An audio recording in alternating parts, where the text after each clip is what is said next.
Do you ever walk into your shop like this?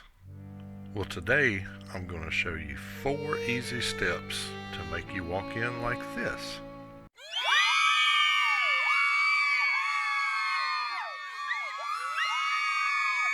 Step 1, lumber storage. Getting all of this junk out of the corner.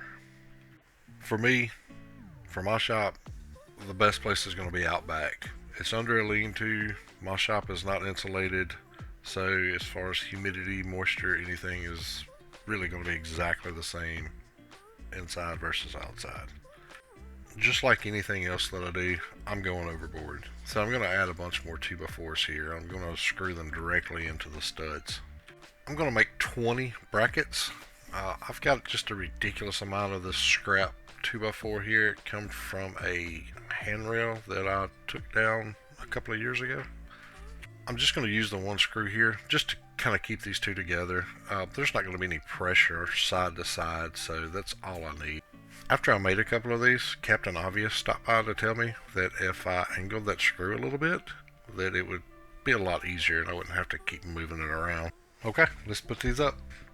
I do want to pre-drill because I don't want to run the risk of these splitting.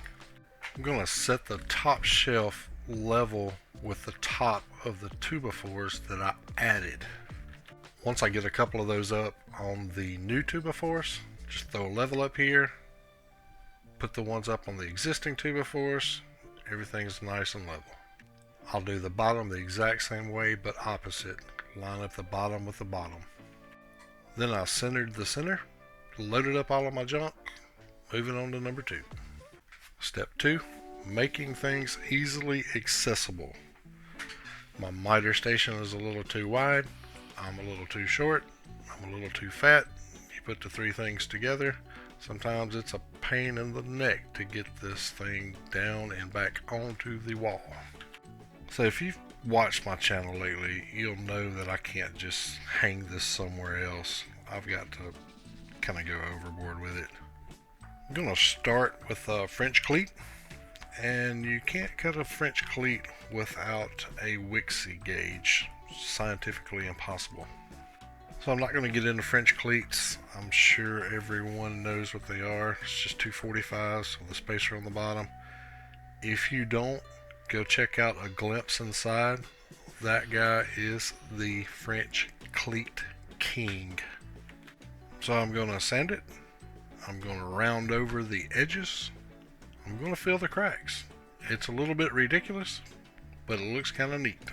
So the theme that I'm going for with everything that I'm doing in my shop lately is this grayish blue color and red oak. So I am completely aware that adding a piece of red oak trim to a board that has a Craig jig mounted on it that you can only see if you're standing under it while it's hanging on the wall is a bit ridiculous. But if you go back and watch my video about the dust collection upgrade, I explain it all in detail and I believe it's completely worth it. Oops, it's not centered. Okay, moving on to number 3. Step 3 is add something with meaning. The older that I get, the more that I want to feel connected to my past.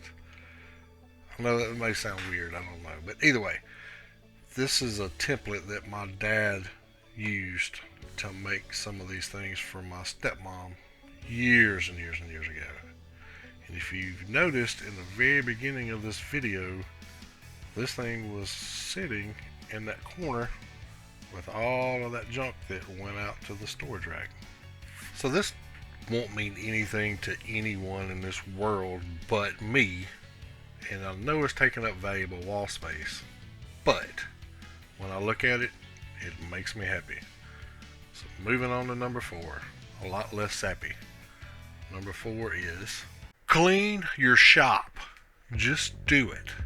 Okay? Sweep. Pick up stuff. Put it away. Just clean it up.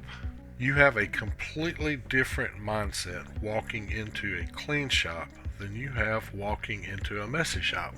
So just clean it up. It doesn't take that long if you work on it all the time. So thanks for watching, guys. Make sure to hit that subscribe button to see what kind of weird stuff I'm going to be doing to my shop next.